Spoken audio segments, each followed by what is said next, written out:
Hello students, this is Sneha. Again going to start the class on inflorescence as I had mentioned to you in my last video. So we will start with the topic of inflorescence. Do like, share and subscribe to my channel. This is biology made easy. So today's topic of interest is inflorescence.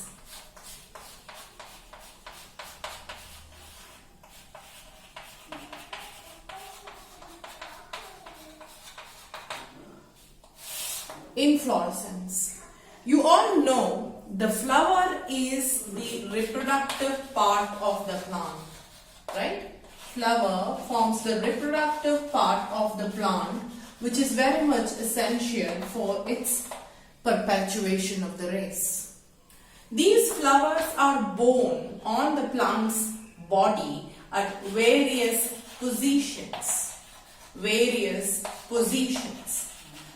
There are certain flowers which are solitary, that means they are single. Some flowers are solitary, that means they are single flowers, that means they are not found in the form of a group. Whereas those flowers which are arranged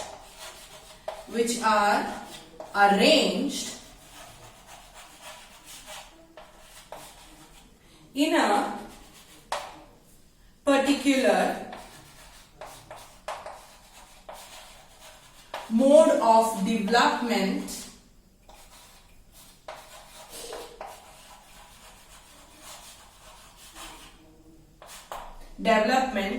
on a floral axis is called inflorescence. So here the flowers you might have seen if you have gone anywhere out, if you have visited a flower show in Lal Bagh, you would have witnessed a variety of inflorescence. They are all not single flowers. Sometimes you see group of flowers being present on a particular floral axis. So what is this floral axis which I have been mentioning? When we are talking about inflorescence, you have to know about certain terminologies. So what are those terminologies which we are going to be using frequently when we are talking about inflorescence? The floral axis what I mentioned is called as the peduncle. What is it? The floral axis. Floral axis is called the peduncle, where the flowers or the florets are born. So the flowers with the stalk, is called the pedicellate flowers. What are they called? Pedicellate.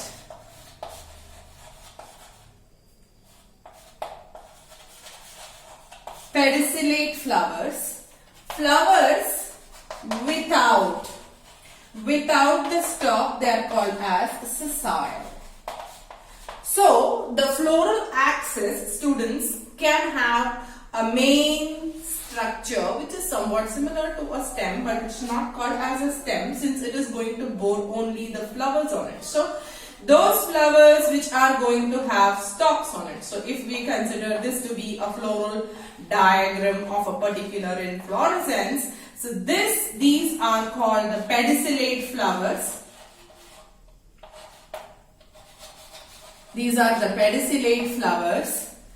And sometimes when the floral axis or the peduncles are born with the flowers which do not have the pedicel in it, they are called as the sessile. They are called as the sessile flowers. So these are the basic things which you should know to start off the topic of inflorescence. Next important thing, see, when I was defining the inflorescence for you, I mentioned the word called as mode of development. What is this mode of development? That is the way in which these flowers are born on the peduncle. There are two ways in which it can be born. One is acropetal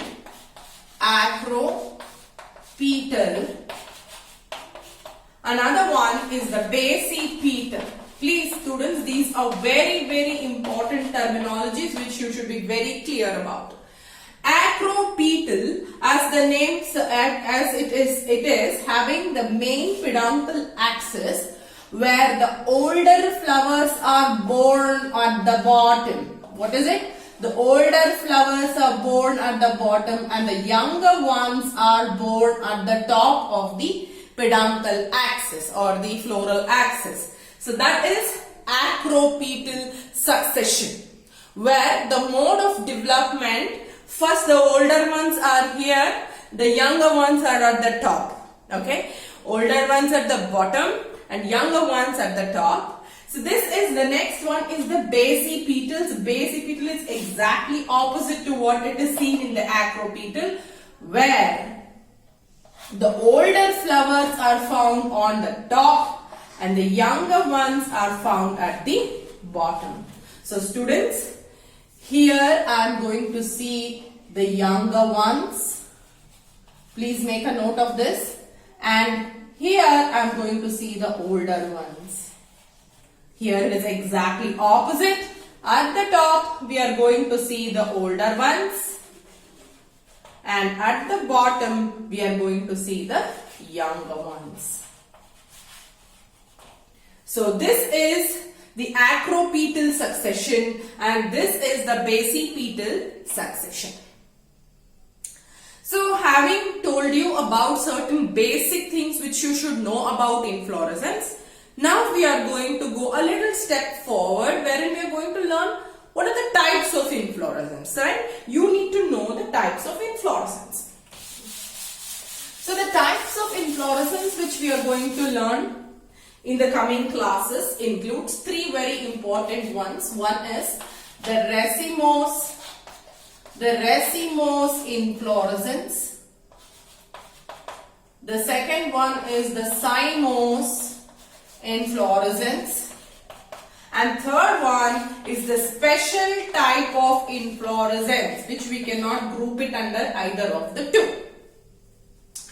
So first we are going to define what is a racemose inflorescence. As the name, it is having an indefinite floral axis or the peduncle. So the growth of the peduncle is not stopped by any terminal flower. So it is indefinite and here the flowers are born in an acropetal fashion. And coming to the cymose, in cymose inflorescence, here the floral axis is being terminated by a presence of the flower. Since there is a flower at the end of the peduncle axis, the younger flowers are first born at the bottom and the older ones are at the top. So showing a basipetal type of arrangement in case of cymose inflorescence. In special type of inflorescence, we are going to see three types which we are going to learn as and when we venture into the types of inflorescence. But for today, you please remember racemose, cymose and special. The special inflorescence cannot be grouped under these two. So they have got their own way of being arranged, which we are going to learn in detail sometime later. So today my class pertains to the racemose inflorescence. There are different types of racemose inflorescence present in the nature. For this particular syllabus, you have to be knowing at least 13 types of racemose inflorescence, and you will also have to know the definition. You will have to know the examples for each of the inflorescence. So today we'll start with the racemose inflorescence. So I will not go into all the 13 types and confuse you guys. Today we are just going to learn one type of inflorescence, that is raceme. Raceme, okay? So what is this raceme? As the name itself suggests, is a simple thing. It has got a peduncle axis. The flowers are born in an acropetal succession and the main peduncle axis is not going to terminate into a flower. So if I number them, when I number them, these are the older flowers. 1, 2, 3, 4, 5, 6. So as and when you see, The younger ones are on the top. So this is an acropetal succession. An excellent example for this particular thing is mustard. That is the family of Brassicaceae.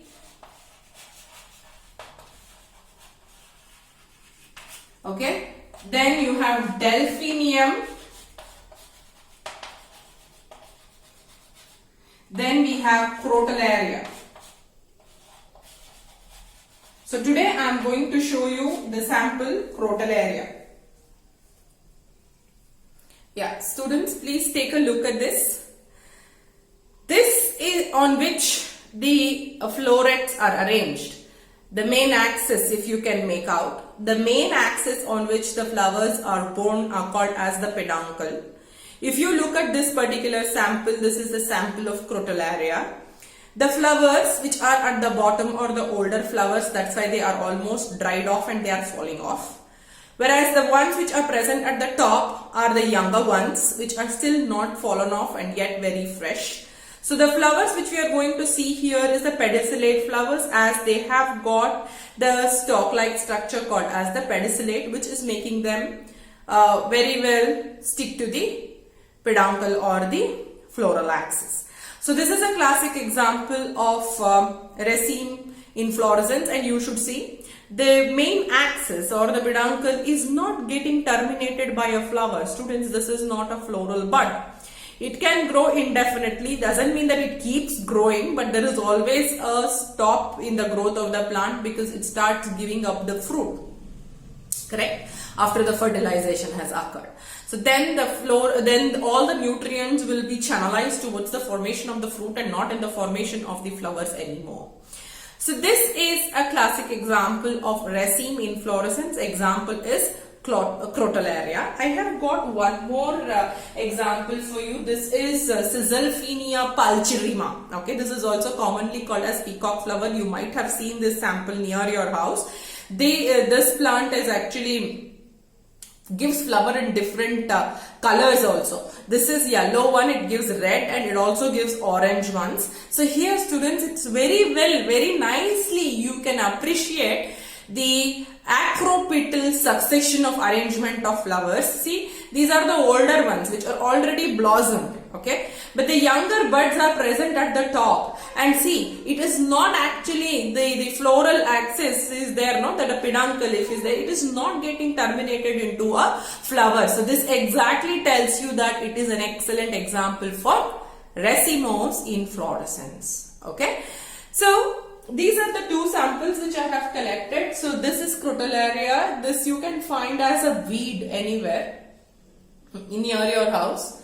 Just look out, they give some kind of beans also which is not edible. Okay, and the whole part of the plant is actually poisonous, but of course we don't consume it. And this is an excellent example for the raceme inflorescence, where it is a simple peduncle which is not undergoing any kind of branching and has got pedicellate flowers arranged in an acropetal succession. So with this, students, I am going to wind up my class because I have got the sample for you to explain only raceme inflorescence. I will have the samples for making you understand the next, that is the compound raceme, along with the compound raceme also called as the panicle, okay, and the spikelet, the compound spike, then corym, compound corym, umbel and compound umbel, caputate and capitulum. So these are the different types of inflorescence of racemose which we should learn, which we are going to learn in short sequences because I don't want you to get confused, and I can also fetch the samples for you to see. Okay, thank you, students. I hope this gives you a better understanding of what is an inflorescence, and do share, like, subscribe to my channel. Thank you. Have a good day.